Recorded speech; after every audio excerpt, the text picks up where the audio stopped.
400,000 empty technician slots across America right now. Not next year, right now. Your Silverado, your Tahoe, your Suburban.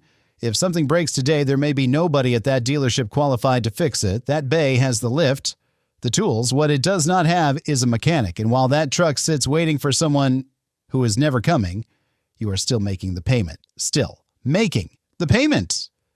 This is happening at Chevrolet dealerships in every state today, not because of parts, not because of engineering, because General Motors helped to build a system that drove the people who fixed their trucks out of the industry entirely. They counted on you, not knowing that when you signed those papers. And here's the confession. Ford CEO Jim Farley admitted something on Yahoo Finance that should have stopped every truck owner cold. 6,000 empty service bays, bays with lifts, bays with tools, no mechanics. The media covered it as a Ford story. It is not. NADA has documented 56,000 unfilled technician positions at franchise dealerships right now. TechForce Foundation projects the industry will need nearly 1 million new technicians between 2024 and 2028.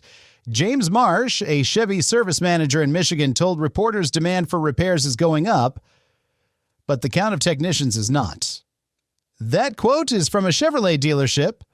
The Bureau of Labor Statistics projects 67,800 openings for automotive technicians every year. Through 2033, the pipeline cannot fill that gap. It is not shrinking, it grows. That is the crisis inside your Chevy's warranty right now. Why are mechanics leaving? Executives say it is a respect problem, a cultural problem. That answer points at everyone except the people writing the paychecks. Here is what is happening. Dealership mechanics are paid on flat rate. GM tells them a repair takes a set number of hours. The mechanic gets paid those hours, not what the job takes. What the chart says, a valve body job on a heavy-duty truck may rate 4 hours. The actual job takes 8. He gets paid for 4. Works 8, loses money. Every skilled technician knows this. So when your truck comes in under warranty, mechanics choose not to touch it. They take the customer pay job that actually pays. Your truck sits. Days pass, then weeks. You are still making the payment. That is not a labor shortage. That is a system designed to extract maximum work for minimum pay. And the people it burned were supposed to fix your truck. Now add the specific crisis inside your Silverado's transmission. In November 2024, GM issued a recall covering 461,000 vehicles for transmission control valve defects. The recall covers 2020 through 2022 Silverados and 2021 Tahoes and Suburbans with the 10-speed automatic. When the valve body wears, the transmission tries to engage 2 gears at once. Instant rear wheel lockup at highway speed. NHTSA logged 115 reports connected to this defect. GM's official remedy is software that locks your transmission in 5th gear when it detects excess wear. You paid for a 10-speed truck. Their fix caps you at 5th. Parts back orders stretch 2 to 6 months. Some owners waited 7 months before GM approved a replacement. Reports confirm 2023 and 2024 models show identical symptoms. The numbers don't lie. The marketing does. Here's the financial math. A new Silverado 2500 HD stickers between $80,000 and $100,000. Monthly payments approach $1,800. Your transmission fails. Valve body repair runs $4,000 to $6,000 at dealer rates. You're in the back order queue. 2 to 4 months of payments on a truck you cannot drive. Up to $7,200 before the repair itself. Total financial damage can approach $13,000. Car Edge data shows 2022 Silverado HD models losing 35 to 40% of peak value inside 3 years, up to $20,000 in accelerated depreciation on top of repair costs. While that truck sits dead on back order, you're still making the payment on a vehicle you cannot drive.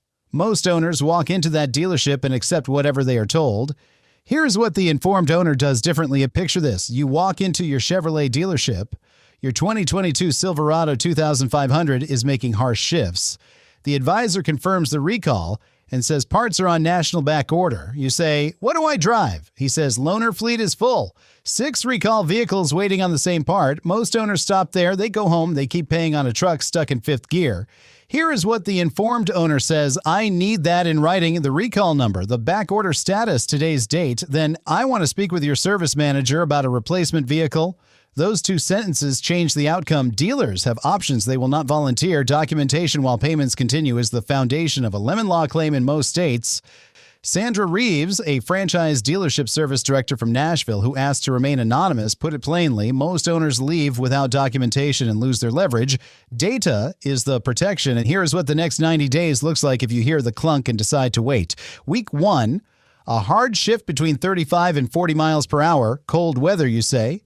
Week 3, 8th gear feels wrong. Week 6, you're at 65 pulling a trailer when the valve body fails. 2 gears engage, rear wheels lock, the trailer pushes, you fight the wheel.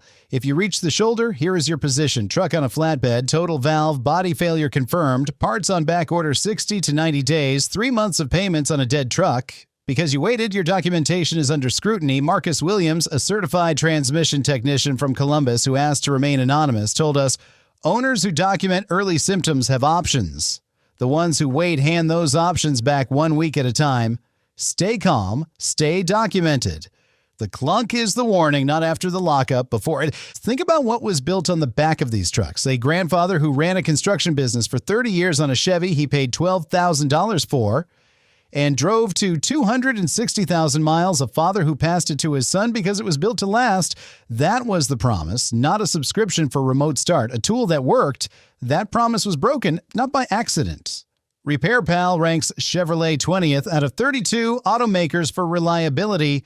J.D. Power's 2025 data places Chevy 11th out of 18 mass market brands for service satisfaction. Below average. 3 generations trusted this brand. 1 decade of margin chasing broke it. The grandfather's truck was fixed with hand tools. The grandson's truck requires $40,000 in proprietary equipment.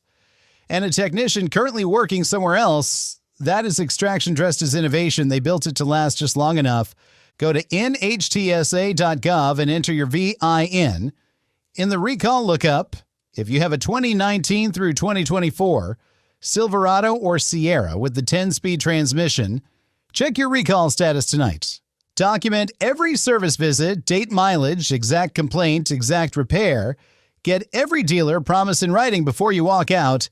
If they say parts are on back order, get that in writing with a date.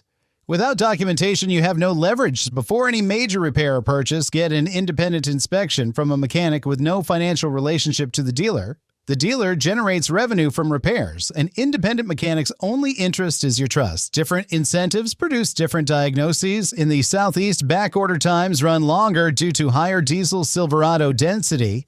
In the Northeast, cold weather accelerates valve body wear. Check availability at multiple dealerships. The data does not lie. The marketing does. They counted on you not knowing. Now you do. Drop a comment right now. And tell me what year and model you're driving and whether you have heard the clunk. I rate everyone subscribe before your next truck decision, not after you sign.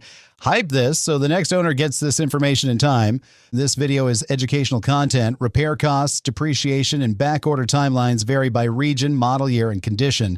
Figures are averages. Consult a qualified independent mechanic before any repair or purchase.